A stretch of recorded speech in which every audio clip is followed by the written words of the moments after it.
Hey, Stacey, I'm so glad that you were able to carve out some time to chat with me about really like a beautiful, transformative experience that we had the pleasure at the Empower PR group to watch with you. Thanks for joining. How are you doing today?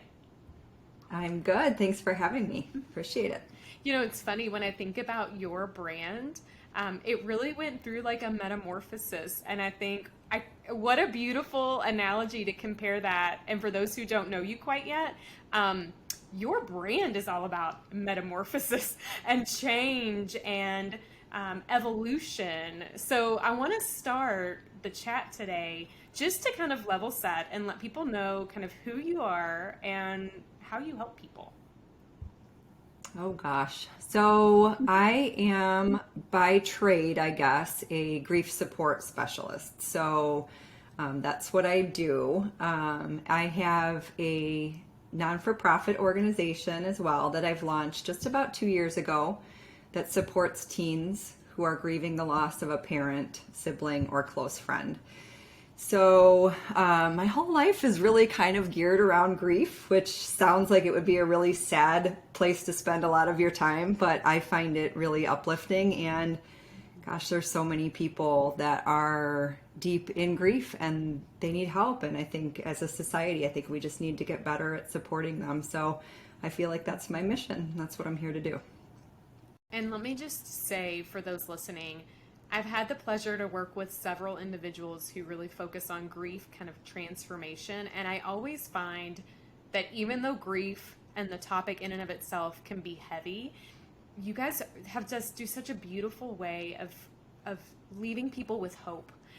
Grief is something, honestly, that it's almost like change. It's something that's always there. You can't get rid of. Grief is something we will all experience at some point in our life in many different ways.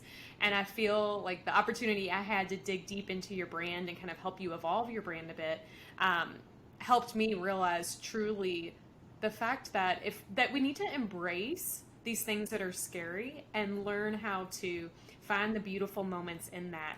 And honestly, when I step back and reflect on the work we got to do together, I walked away with that hope. You probably didn't even know that, my friend, did you? No, I didn't. I didn't. It's And proof really that, yeah.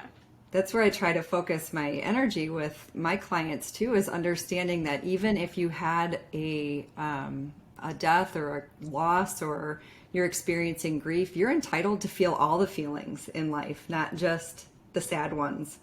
And just because you're grieving doesn't mean that there's not going to still be good days. And so we really try to magnify the good days and take those learnings and take them forward to live your best life. So. And while your grief journey was started and connected with the loss of your mom at a young age, you've also are really an expert in grief on all different types from, loss in a career or loss of a marriage or, anywhere in between. So grief is not limited to even a loss of a loved one. Grief comes in many different ways. I know that. And quite frankly, look at what I get to do now. The Empower PR group was born out of me losing a job that I expected to be in for retirement, right? And that loss for me was something I was very excited about because I knew I needed to do something different and I needed that change. And I know not everyone looks at it that way, but for me it was positive. And so, again, what you do is proof that, and it's proof, and I know that from experience, that bad things don't always come with grief. Sometimes the most beautiful things come from it. And I have to say, Stacey, when I sit back and I think about your brand, when we began this conversation, um, you know, we had to, well, I don't want to give away the good parts because I'm like, where we landed tells all of that. So let's go back. Okay. So I want to share for a minute on how we connected because I also think that's a really interesting story. Just so happens that Stacey decided how many years later to publish a book that your mother wrote. Like, tell us a little bit about that journey. Yeah, I'm gonna need a calculator to figure that one out. So my, it's really, I mean, my whole story is just really, just a lot about legacy and really, everything has really come full circle. But my mother wrote a book, a children's book, to help her godson understand the loss of his father when he was just 6 years old. And she tried back in the 80s to get the book published and really had met a lot of rejection. It wasn't as easy to self-publish a book back then, and it does have a little bit of a Christian element to it. And so the mainstream publishers were saying, oh no, you've got to go the Christian book route, and the Christian bookstores or book publishers were saying, oh, we've got so much of this stuff, we just don't have room for it.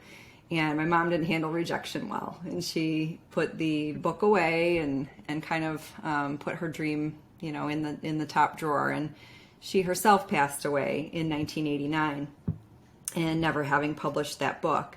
And so in late 2019, I had reached out to a friend who owns a boutique publishing firm, who you know very well, and asked her if she would be interested in the book. And lo and behold, she was, and we worked the book together. I worked closely with you. You helped me with some PR around the book.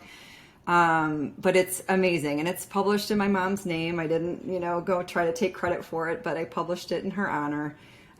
All the illustrations are hers as well. She was an artist too. So that was how you and I met. So I'm really blessed to have found Silver Tree and to have found you, and just appreciate getting to bring this book to life. What I also think is beautiful is books have power. And even though back in the 1980s, when your mom was faced with rejection, the book's message from back then is still extremely, extremely powerful today. And it has also brought power into your life, because it's allowed you now to start a nonprofit and to build a business that's really around helping people. Just like your mom kind of began in a small level to help people back in years ago, it's this legacy now that you get to do and bring it forward. Your mom's book is truly kind of a journey of a little boy and a butterfly. And am I correct? Am I giving it justice? Yeah. Hold on, I have to. Yeah. I have the book right here. Here we go. So for those who aren't able to see it visually, the book is called Caterpillars Can't Talk, a children's story about love, loss, and transformation. And there's a beautiful monarch on it. And that monarch is kind of integrated into your nonprofit brand as well. But we're not here to talk about either of those, actually. That's kind of the cool part of what books can do, right? Books build businesses. They build meaningful businesses. And even though we had the chance to collaborate and helping to bring your book to life, the real work that you and I got to do together was when we took a step back and said, oh my gosh, guess what? I actually am building a business off of this book. And I built a business, and I don't know if it really aligns with where I want to go, and how does all of that connect, and help, Stephanie, help. And it was so much fun, Stacey, because we stepped back and we really kind of dug into your brand story and needed to figure out a way, how do we merge what your mother's book is all about, what your nonprofit is about, and kind of this additional coaching work that you provide to people, but yet allow that to be a standalone. So Epic Reboot. Epic Reboot. Like, I'm saying that a couple other times because I want those listening to think, Epic Reboot. Like, what do those two words mean? And there's a story behind it. As any author or business owner would say, Epic Reboot is all about pressing that button to reboot. Do you know I've had to reboot my computer like 20 times today, and every time I do, I think of you. Tell our listeners a little bit about why the name Epic Reboot. Yeah, so I am guilty of taking an idea and running with it, and just sort of like, this is my idea, I'm going with it. And Epic Reboot was something that kind of came to mind when I was thinking about sort of how people recover from grief and help heal from loss. And I think about technology. Technology gets really glitchy sometimes, and I am not personally a technical type person. My brother is the technical person in the family, and so whenever I have a problem, I'll reach out to him, and 9 times out of 10 he says, Stacey, did you unplug and plug it back in, or did you power down and power back up? And I'm like, really? And, half the time I'm like, yes, no, I No. didn't. And so then I'll do that. And 9 times out of 10, it corrects the problem. And I said, God, I wish I had a reboot, a reset button, or could power down and power back up. And so that concept became sort of gelled in my mind of what I wanted to help people understand is that you really can. You can reboot yourself, and it's important that you do care for yourself like you do for your technology, and that sometimes you need to give it extra attention. So the idea really stuck with me, and then Epic is just in general just something like just out of this world, something that you may not even think is possible today. And so though that was my idea. It was originally going to be kind of a retreat, a retreat business, and so when I had originally met with you, it was like I just felt like I had all these things, and they're all related, but they're all separate. Yeah. And I really struggled with how to bring Epic Reboot to life with my own personal touch. And so I was struggling with that a little bit, and maybe we can talk about that a little bit more, because that's Absolutely, because you also came with a website you've already created. And though sometimes it's really fun to take a pause and look at where you've gone to figure out where are opportunities. And sometimes when people come to us, we have complete start from scratch. What I liked about the fact that you had already given some thought to where you could go was you had already, without figuring it out, identified like a feeling that you wanted people to have. You wanted people to walk away feeling hopeful and rejuvenated and fresh, but warm and inviting. And your website photography and images gave that vibe. However, it was also very much aligned to this technology thing. And we were like, no, Epic Reboot together, the company, the organization, the business, all of that has nothing to do with technology. It is inspired by that, but it's not specifically that. And actually, you and I had a chat, and you said, Stephanie, should I just change my business name? And I said, no. right. I was like, I really Right. like Epic Reboot. I'm like, it reminds me of like Amazon or pick Snapchat, like pick all of these like other brands out there individually make no sense. But when you tell the story around it, then people go, I get it. So we had a fun journey of kind of figuring out how do we articulate within a few seconds when somebody looks at your brand to this feeling you had already begun to develop on your website. So the other thing is you mentioned a moment ago, you had originally started Epic Reboot as an opportunity to build a retreat and to build upon like more professional, kind of a professional revelation and transformation. And in our conversations, I kept hearing you talk about what really brought you joy and where you really felt like you could change people. And it was less about the professional change, and it was more about that personal change. In fact, you already had some clients that were investing in your work to do that. And I remember taking a step back at one point saying, we don't work harder. Let's work smarter. Where are the people that need you now? How can you serve them now? And how can we make sure that your brand feels that way with them? Again, I get so excited, almost goose pimples, because actually right before this call, my web developer and I were on the phone talking about a different client, and your name got brought up, and she goes, oh, I just love how everything with Stacey's brand evolved. I'm like, me too.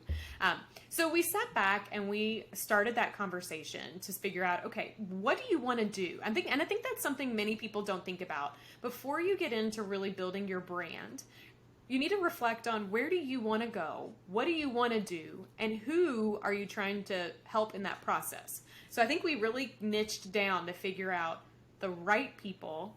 And we also wanted to make sure when we talked about loss on a personal level, we wanted it to be broad enough, but not so broad that all of these people would come and you weren't had the ability to connect with them. So we figured that out, Right. and then we were like, now how do you help them? Right? And so we identified those ways, and all of that was pretty much kind of figured out while we were also thinking, okay, who are these people and how can your brand connect with them? Do you remember the conversation we had when we were like, do you primarily reach out to men or women? Like, what's the age group? And I remember saying, we've got to be unapologetic one way or the other. You can help both, but with your brand specifically, because we ended up choosing some colors that have more of a feminine touch, it's like, it's not going to make your male clients run away. But you're unapologetic in the sense that some of those feminine touches create that warmth that we were looking at. Yeah, definitely. Definitely. I think that was kind of a turning point for us too, of just really, when you have somebody to talk through your brand concept with and to really kind of work through some of those doubts that you have in your own mind, it's so critical to really turning that corner, because sometimes in your own head, something might seem totally logical or make perfect sense. Such as sort of that feminine feel. I mean, originally my website had a very masculine technology feel. And I was like, and I knew it wasn't what I wanted, but I didn't quite know how to get it there. So working through that with you was really key to taking this to the level that I wanted to. So I'm really glad that you had fun in that journey. I know that can be a very stressful journey for some people, because your business and your brand is your baby. And I think it's important. I know for me, even though I help other people with their brands, I'm too close to it. So I worked with somebody for mine and I remember those conversations because I couldn't see what others could see. And if you find someone you trust, that cares about literally you and your success, then when they say things like, okay, well, should we do that? Or what about this? They're coming from the right place, the good place, and they want you to succeed. Right. Yeah. And honestly, I found myself, and maybe it was just because I've been really, really just kind of overwhelmed with the nonprofit right now, but I found myself sort of just handing this over. Like, I think sometimes, and I'm sure I'm not alone, sometimes we just want to own everything and we want to keep control over everything. And sometimes in the creative process, that's not the best thing to do. Sometimes the best thing to do is really trust somebody to say, okay, I understand where you're trying to take this. Let me walk you there. And that was kind of what I did. And I'm not typically that type of person. So I don't know if that's good or bad, but I really just kind of like turned it over and said, okay, I'm not going to nitpick every little thing. Like, I know that we're all in this and trying to get to the same place together. So it was really a fun, scary, but awesome process. So that makes my heart full, because the team at the emPowered PR Group, talk about you a lot and about how, oh my gosh, we love how collaborative the experience was and how you really gave us a lot of creative licensing and freedom. You let us kind of take the conversation and bring it to life. And I say us, so in this season of the emPowered Author Podcast, you hear me very closely with Madeline Copperwaite, and she is the brains behind a lot of this as well. We brought her in when it was time to bring the brand to life. So we got her up to speed. She's a vital part of this team, and it was so much fun to watch her go through this too, and to kind of see inside her brain as we were bringing your brand to life. And I remember telling her, epic reboot. So remember, we want this like confidence, but we want this conversation. And she started, much like we've kind of gone through with this season and the emPowered Author Podcast, with fonts. And then she would do these pairings of the two fonts, and then she would figure out colors and do we have an icon? And so for those who aren't by their computer and clicking in the link to your website from the show notes, let's kind of describe how that looks. Let's start with the fonts. Do you remember what like your feelings were when you saw the first round of logos? And I mean, remember there were like 3 distinct font options. Yeah, I do. And I remember thinking that the one that we ultimately went with looked like my own handwriting. It was so bizarre that she was able to capture that, but it kind of that big E that's like kind of like almost a handwritten E.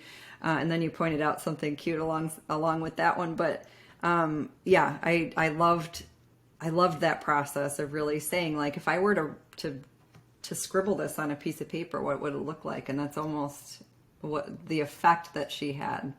I have to like a little nugget of secret, and that I don't tell everybody, but I'm telling. I guess I am now on this episode. I love script font, like love script fonts, but finding the right one, like there's a gazillion out there. Finding the right one is like finding that last Easter egg that you accidentally lost like 10 years ago. Like it is like you feel so excited because it's the right one that matches the brand identity and the brand story. And I feel like when we paired so what we did is with the business name Epic Reboot, the word epic is written in a script font. It has movement, but interestingly enough, I would consider it almost a more masculine script font versus some others that are really flowery. Like it's a bold script font. It's got like confidence with it. It doesn't feel like wishy-washy. It feels very like I feel very confident knowing that I'm going to trust you, Stacey, and I know what you're going to bring is good stuff.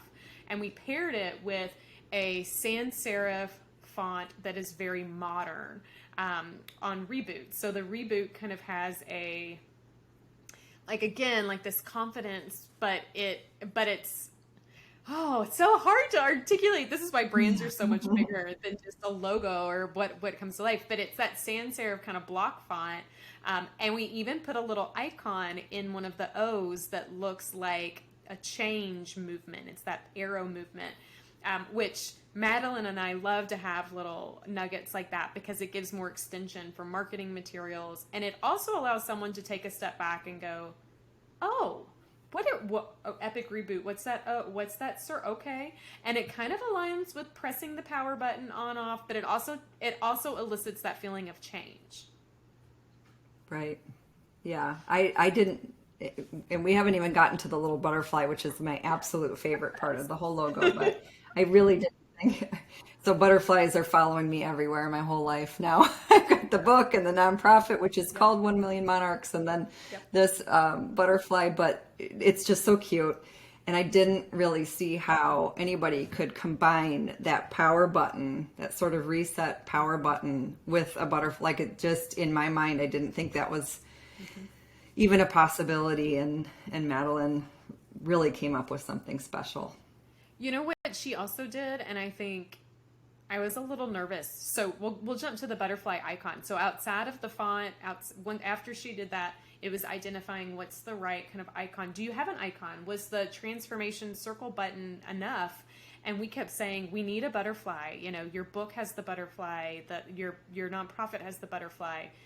So we need a butterfly, but what I love about what she did was it wasn't a cliche butterfly, right? Like it didn't feel extra girly and childlike. It's the side of a butterfly, which in my opinion has this feeling of movement to it, right? Like, and it's so sleek and truly beautiful as a standalone piece, which I can see in the long run. So, tidbit, Stacey, when you get to this point and you're starting to do membership programs and group coaching and all this stuff, I could totally see you taking that butterfly and making a stamp of it or putting a beautiful sticker and almost using it as a seal of an envelope or of a box. Like it stands alone and it builds upon your brand without even needing the name of your brand or your business. Right. Absolutely. I agree. I love it. So, yeah, I know, right? And your website, well, we'll get to that. Your website is just, we had a lot of fun playing with the butterfly on that too. So then let's talk colors, because we also went through a couple color kind of evolution. And when we focused on your first website, what I loved is it had these like corals and warm tones, even like some kind of a teal undertones that were a part of it. And you were like, I'm really drawn to this picture. I know I can't use this picture on my website because it has to do with a computer and a light bulb and technology, but there's something about this picture. And we gave that to Madeline. She took that and she pulled a couple of different color kind of options. And I think we've like hit the nail on the head. I know I'm partial, but I think we did. I think we got it. Yeah. So that picture just, I felt there was a glow. So the picture that Stephanie's talking about, it was somebody on a computer, but they were kind of holding this, I don't know, ball of lights or something. I don't remember exactly, but it was just, it was almost a feeling. You could almost feel the warmth from it. And it was, I love gold. Like I'm just like, as far as an accessory goes, I love gold. And it had that gold feeling and that warm feeling and that sort of like hopeful feeling. And that's really what I wanted to try to replicate. We did. I love everything about how your color palette came. We landed with a beautiful kind of orange coral mixed with a teal, mixed with some gray kind of undertones. We even also incorporated in your secondary colors a navy, really as a way to kind of ground. And it's not a dark navy; it's kind of a more purpley navy to kind of ground your brand. But that your two primary colors, when we were able to bring those to life in your marketing materials and then in your social media templates and then on your website, oh my God, like this is why people need to take allow the experts to evolve this, because I didn't even know that this is where we would land. And through the process, not only did we do it, but did we get to share your story and articulate the brand story, but we left people with a feeling of action, a feeling of how they're going to work with you, and having had the opportunity to connect with you. And you and I were friends before we were ever in a business relationship. I knew this warmth about you, and it was really a beautiful thing to see the color palette be able to kind of be brought to life in that way too. Yeah, absolutely. Absolutely. I'm really happy with how it turned out. You and me both, girl. So then we took all of that and we're like, now it's time. We've got this brand. It's gorgeous and it's time to make it reality. And we built a beautiful website. So for those listening, again, you can go to the show notes and you can get a direct link to it. Or if you're listening, you can go to epic-reboot.com and you can kind of get a glimpse of of the beauty that was brought to life, both in that, business cards, letterheads, social templates. Honestly, it's been such a fun brand to play with, Stacey. What did it feel like to you when you had the opportunity to kind of see, so you knew the logo, but when you got to see it be brought to life through the materials, what did that feel like to you?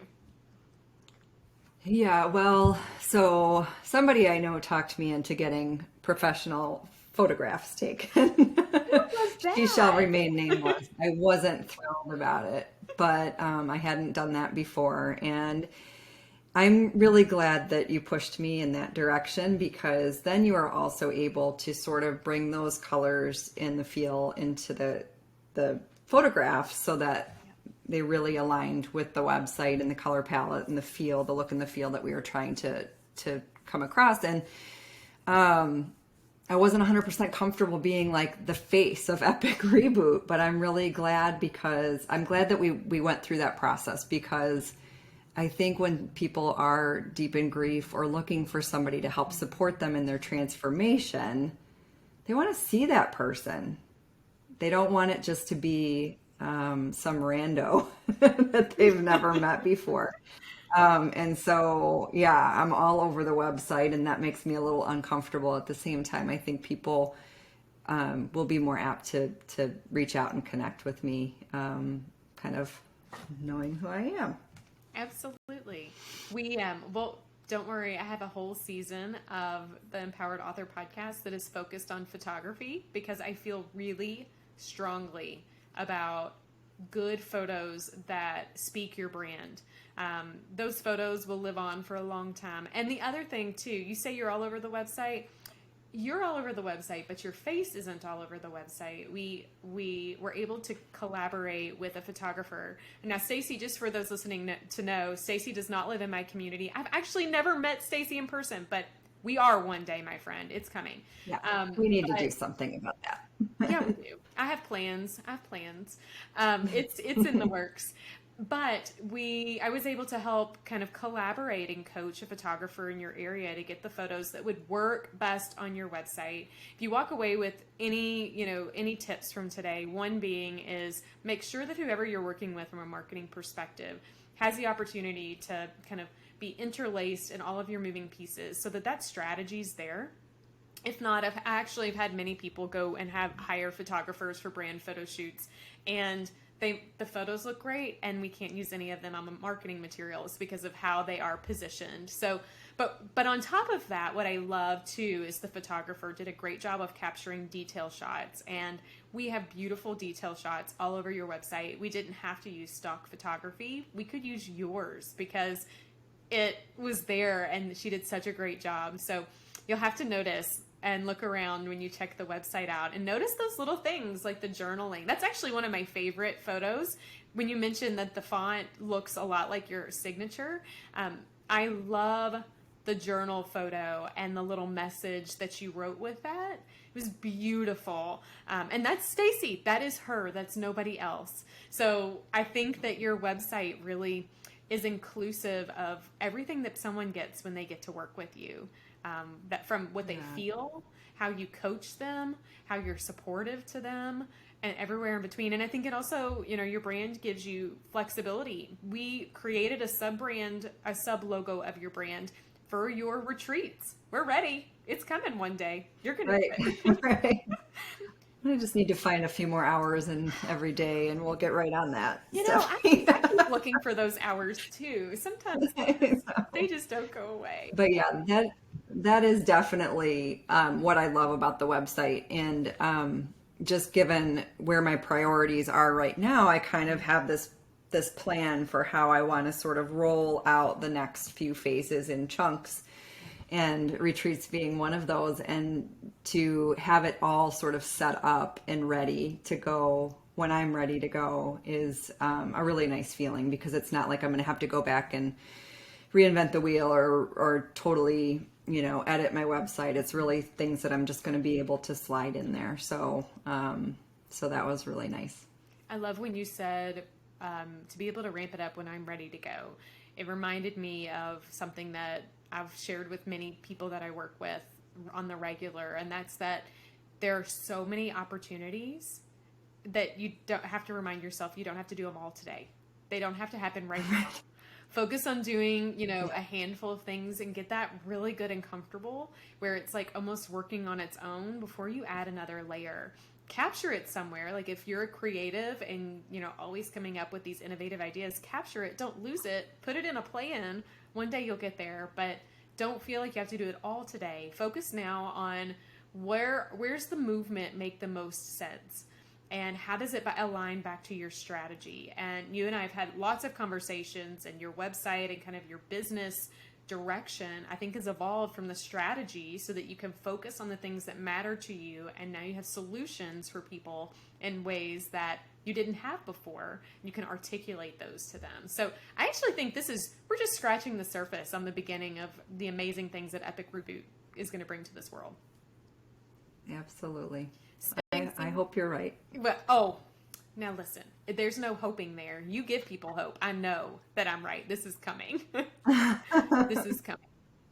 And I can't think of a better person for it to happen to. So before we wrap up, are there any last minute kind of thoughts you have on the process you want to share with anybody that might be contemplating working with somebody to help them bring their brand to life? Anything that you would, like a nugget you want to leave them with? Yeah, I would say I am a cheapskate. Like when it comes to my money, I am very, very careful with how I invest it. And this was really hard for me to really go outside. I'm a creative person myself. I probably could have gotten there eventually. Probably not to the degree that you brought me there, but it was really tough to make the investment. But I'm so glad I did. First of all, I felt like a spoiled brat. Like I felt like so in the best possible way. Like I just felt like, gosh, and my photographers were even referring to my PR person, and I'm like, yeah, I got a PR person. Made me feel so fancy. So I would say it's worth the investment. It's not, you and I have talked about this. It's not, something you have to sign on for life. It kind of ebbs and flows as we have new things that we want to work on together. So it was the best thing that I did because and maybe it wouldn't have been the best thing that I did if I had not just sort of given myself over to the process.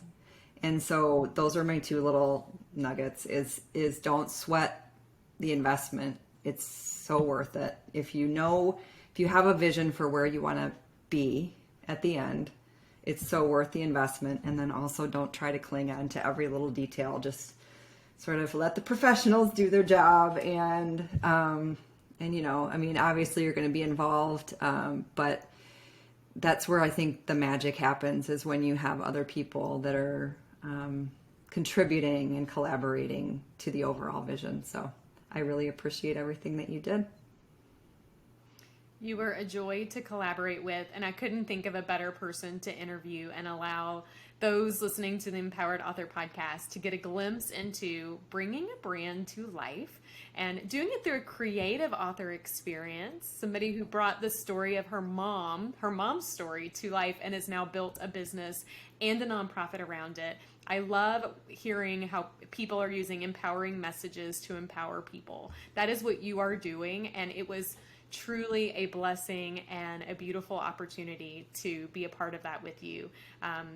I continue to enjoy watching the evolution of Epic Reboot and Stacey Sassine, and I'm so proud of all that you've done. Thanks for letting us be a part of it, and thank you for sharing your story.